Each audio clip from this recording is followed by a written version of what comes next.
Assalamualaikum warahmatullahi wabarakatuh. Hai teman-teman semua, kembali lagi di channel YouTube-nya aku dari Ritma Kamila. Kalau kalian masih lihat aku pakai kostum yang sama seperti pembahasan untuk PT Omron, mohon maaf dan mohon dimaklumi ya karena aku ngetek video ini di hari yang sama. Di video kali ini aku mau membahas pengalaman tes aku di PT Tirta Alam Segar. PT Tirta Alam Segar ini memproduksi minuman kemasan ya, salah satunya seperti ale-ale, teh Rio, susu milku, dan lain-lain lah.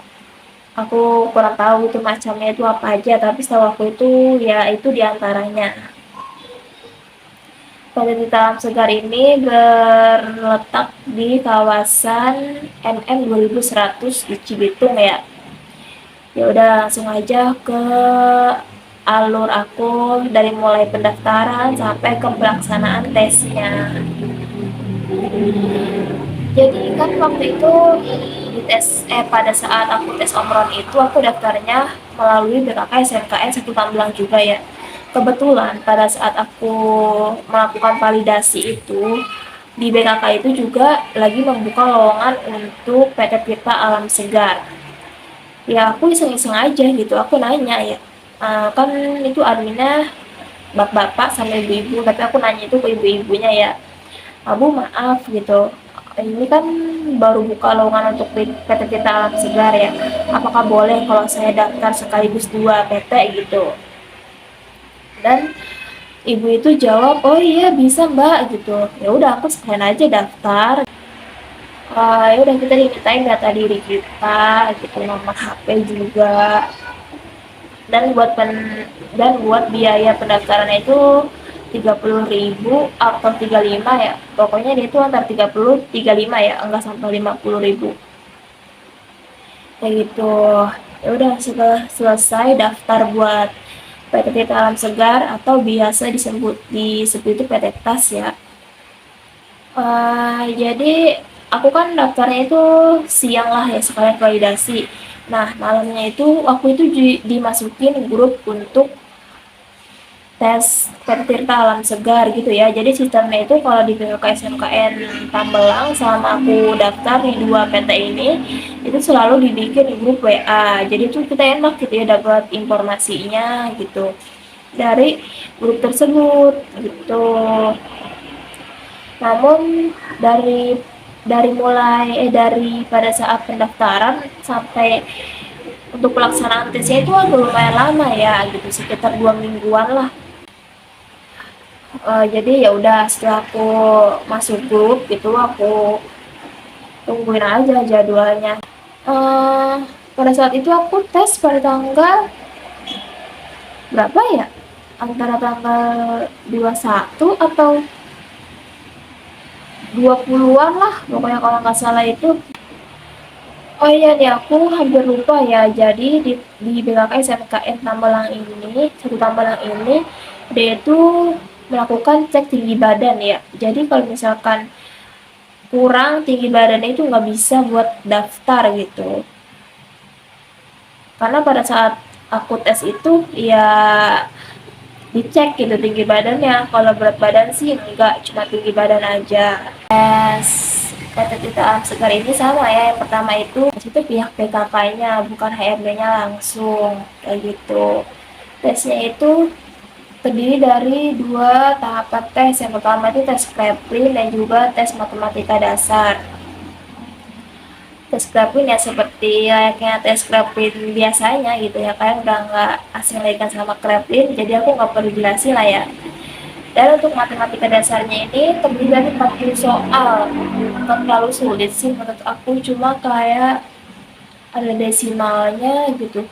Pokoknya matematika dasar tapi ada campuran gitulah. Itu sebanyak 40 soal ya. Namun untuk tes Tirta Alam Segar ini mohon maaf aku tuh gak ada campur soalnya, karena pada saat pengerjaan itu aku tuh bener-bener serius gitu ya, nggak sempet buat screenshot gitu ya biar bisa jadi gambar ke kalian, itu tuh nggak sempet gitu. Dan juga pada saat selesai tesnya itu tuh nggak bisa ngelihat akurasi tes kita yang kita kerjakan gitu, karena beda dengan pelaksanaan tes untuk PT Okronnya ya. Ya udah, setelah selesai tes Kraepelin dan juga tes tes matematika dasarnya, dan di situ untuk pihak BKK-nya minta waktu sebentar sebelum kita pulang gitu ya, yaitu menjelaskan untuk masalah BPJS. Jadi PT Tirta Alam Segar ini dia itu meminta untuk calon karyawan itu agar tidak mempunyai tunggakan BPJS. Kalaupun ada, dia itu minta untuk segera dilunaskan gitu ya. Karena pada saat nanti kita training gitu bakal bermasalah kayak gitu ya, katanya sih seperti itu. Udah, setelah selesai tes dan pembahasan tentang BPJS itu selesai, ya udah diminta buat pulang ke rumah masing-masing karena tesnya udah selesai, dan bakal diumumin hasilnya itu melalui grup WhatsApp pada sore atau malam harinya. Setelah malam harinya itu langsung di share siapa-siapa aja yang namanya lolos di situ, dan nanti bakal dikasih jadwal untuk interview. Karena memang dia itu peminatnya banyak ya PT Tirta Alam Segar ini, jadi interviewnya itu dibagi menjadi dua tahapan gitu. Bukan dua tahapan sih, dua kloter lah gitu ya. Yang pertama itu interviewnya itu tanggal 21, dan yang kedua itu tanggal 28 Mei. Pokoknya itu aku proses untuk PT Tirta Alam Segar itu pada bulan Mei. Udah, setelah aku tahu nama aku lolos gitu, alhamdulillah di-share ada nama aku di situ, dan di situ tuh ada keterangan buat siapa-siapa aja nih yang interview pada tanggal 21 dan siapa-siapa aja yang interview untuk tanggal 28. Dan juga di situ admin BKK-nya itu bakal ngejapri kita satu persatu untuk kasih link biodata atau Google Form gitu yang kita isi. Jadi nanti Google Form yang kita isi ini adalah untuk proses interview kita nanti kayak gitu ya. Jadi usahakan isinya itu nggak boleh salah gitu, harus jujur, karena nanti yang ditanyakan sama pihak HRD-nya itu dari Google Form yang kita isi ini kayak gitu ya. Udah, setelah itu kan pada saat tanggal 21-nya itu aku kebagian interviewnya itu tanggal 21 Mei. Dan untuk interviewnya ini dia itu baru melalui HRD langsung ya, bukan dari pihak BKK-nya lagi. HRD-nya itu ada 2 orang cewek ya, orangnya itu baik lah, nggak galak kayak gimana kayak gitu ya. Sebelum interviewnya itu dimulai, jadi pihak HRD-nya ini menjelaskan dulu tentang tahapan nanti kita interviewnya itu bagaimana, terus untuk mengetahui hasilnya itu bagaimana, untuk kelanjutan MCU-nya dan training itu bagaimana, terus juga membahas juga tentang BPJS kayak gitu. Itu dijelasin kurang lebih waktunya selama setengah jam atau 1 jam lah gitu ya. Ada setelah itu kan itu kan dulunya ya seperti biasa gitu ya. Jadi nanti HRD-nya itu bakal ngabsen kita nih, minta diabsen misalkan dari ujung kanan absen itu 1, terus lanjut sampai belakang sampai nomor berapa. Jadi nomor yang kita nyebut misalkan nomor 5, 6, 7 gitu ya, itu tuh nanti bakal jadi nomor absen di kita kayak gitu. Setelah itu pihak HRD-nya itu kayak bakal ngebagi kita dari dalam beberapa kloter untuk melakukan interview. Misalkan bukan kloter ya, kayak gelombang pertama itu kalau nggak salah kalau 10 orang deh. Gelombang pertama misalkan dari nomor urut 1 sampai nomor urut 10. Terus gelombang kedua dari nomor urut 10 sampai 20, nomor urut 3 dari nomor 30 sampai 40 kayak gitu ya, pokoknya seterusnya kayak gitu. Ya udah, setelah itu HRD-nya meninggalkan ruangan ini nih, aula. Dia itu pindah ke ruangan pada saat kita itu melakukan validasi lah ruangan BKK bisa disebutnya ya. Jadi nanti interviewnya itu di situ dan interviewnya ya melalui HRD yang 2 orang ini ya. Udah kayak gitu. Dan untuk pertanyaan interviewnya itu seperti yang aku bilang yaitu seputar Google Form yang kita isi pada saat dikasih sama pihak BKK-nya setelah pengumuman kita lolos untuk tahapan selanjutnya yaitu interview kayak gitu. Nggak jauh-jauh sih dari seputar pengalaman kerja gitu ya. Terus juga sepengalaman aku ini pas terakhir itu ditanya tentang kita itu bisa komputer atau enggak. Dah itu aja begitu. Udah setelah selesai ya dipersilakan untuk pulang gitu ya. Dan untuk tahapan selanjutnya itu adalah medical check up atau MCU. Dan untuk MCU-nya pemberitahuan untuk MCU-nya ini itu kan dibilangin itu maksimal 2 minggu ya, 2 minggu setelah interview. Karena aku pikir 2 minggu setelah interview itu aku belum dapat kabar apa-apa ya, mungkin aku nggak lolos kali gitu, pikiran aku gitu ya. Tapi pas aku tanya gitu yang ada di grup, itu juga sama kok, belum ada yang dapat untuk kelanjutan tahap medical check up-nya. Dan akhirnya setelah selang 1 bulan barulah itu muncul panggilan untuk MCU. Dan juga panggilan MCU-nya itu nggak sekaligus semua gitu ya, tetapi dibagi beberapa gelombang mungkin. Pada saat itu aku itu kebetulan dapat jadwal MCU itu pada tanggal 20 Juni. Dan kliniknya itu juga nggak sama ya, nggak sama satu klinik gitu. Terbagi beberapa klinik, kalau nggak salah yang pertama itu klinik Pratama, klinik Probes, dan juga RS Bella ya setahu aku. Dan untuk biaya medical check up-nya itu kita itu tanggung sendiri.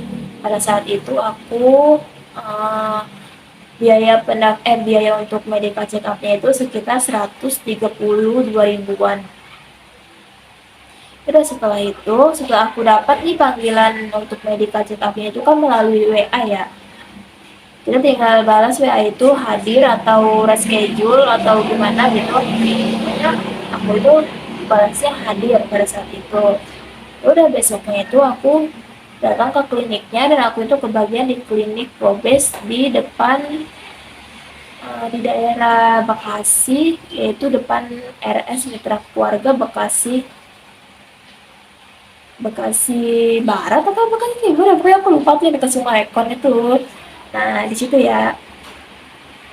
Udah setelah itu kan datang nih untuk tahapan MCU-nya itu ya seperti biasa, ada tinggi badan, berat badan, terus juga tes darah, ambil darah gitu ya, tes urin, tes ronsen, dan yang paling penting itu untuk pada Tirta Alam Segar itu dia itu matanya nggak boleh minus gitu katanya, tapi ada sih toleransinya itu maksimal -1 kayak gitu ya. Jadi misalkan kalian udah ngerasa nih mata kalian minus gitu, minusnya lebih dari 1, tetapi kalian pada saat tes itu lolos gitu ya, lolos sampai ke tahap MCU. Kalau saran dari aku sih ya jangan hadir untuk MCU gitu, karena kalau minusnya itu lebih dari 1 gitu, apalagi sampai minus besar tuh bisa dipastikan gagal gitu ya, karena itu tuh udah instruksi dari HRD-nya pada saat interview gitu, itu tuh udah diwanti-wanti. Tapi kalau misalkan kalian masih penasaran kalau mau ngikut juga buat MCU-nya itu nggak apa-apa gitu ya. Udah setelah MCU itu nggak langsung, setelah MCU selesai kan nggak langsung dapat hasilnya sorenya malamnya itu enggak ya. Dan tapi kita itu tinggal menunggu jadwal untuk panggilan training ke PT-nya langsung. Untuk panggilan trainingnya itu ya bertahap katanya sih ya, tapi teman-teman aku tuh setelah MCU, kan MCU tanggal 20 ya, dia itu tanggal 24-nya itu udah ada panggilan untuk training ke PT-nya langsung, sementara aku mah belum gitu ya. Mungkin aku masih positive thinking, aku mikirnya itu nanti bakalan bertahap kali ya gitu. Tapi setelah aku tunggu terus nih sampai seminggu, 2 minggu, 3 minggu gitu ya. Terus aku tanya lah di grup Telegram yang info loker gitu, aku tanya di sini masih ada nggak yang nunggu jadwal training gitu ya, MCU tanggal segini. Tapi kebanyakan tuh jawabnya udah gitu ya. Jadi aku disaranin buat telepon ke HRD-nya langsung. HRD-nya langsung itu nomor teleponnya ada di Google ya, HRD PT Tas. Udah setelah itu aku telepon lah, itu kalau nggak salah jarak 2 minggu dari aku MCU, aku telepon ke pihak HRD-nya untuk nanyain hasil kenapa nih aku belum dipanggil training sementara teman-teman aku tuh udah gitu ya. Tapi HRD-nya itu bilang kalau hasil MCU-nya itu bakal keluar dan boleh ditanya itu setelah 1 bulan dari MCU, bisa lebih gitu ya, tapi nggak boleh kurang dari 1 bulan. Jadi ya udah aku itu nggak dapet hasil apa-apa dari menelpon HRD-nya itu. Aku tunggu aja terus sampai 1 bulan dan aku juga masih belum dapet jadwal untuk training. Udah setelah 1 bulan berlalu, tepatnya pada tanggal 20 Juni kemarin, 20 Juli kemarin, dan setelah aku telepon HRD-nya itu setelah 1 bulan gitu ya, baru bisa nih aku dapat hasil MCU aku gitu ya. Ternyata aku itu gagal MCU, makanya aku belum dipanggil trending sampai 1 bulan ini gitu. Ya agak sedih sih gitu, tapi ya udah gitu, habisnya mau gimana ya, namanya udah gagal gitu. Mungkin ya emang lagi-lagi belum rezeki aku gitu ya, kan kalau emang belum rezeki itu susah. Kalau kalian mau tahu, aku itu gagal MCU karena nanti aku bahas di video selanjutnya ya.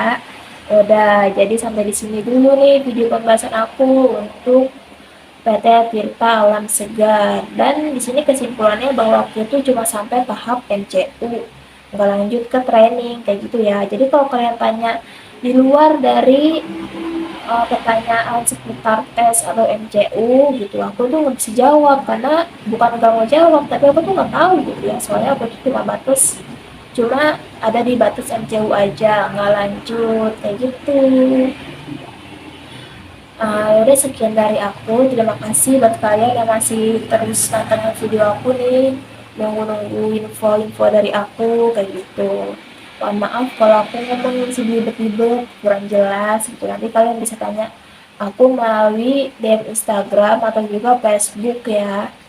Tapi aku sekarang ini jarang megang Instagram sih, lebih aktif di Facebook. Jadi kalian bisa hubungi aku melalui Facebook aku aja, untuk namanya nanti yang bakal aku taruh di kolom deskripsi. Oke, sampai di sini dulu ya video aku kali ini. Kalau lebihnya aku mohon maaf.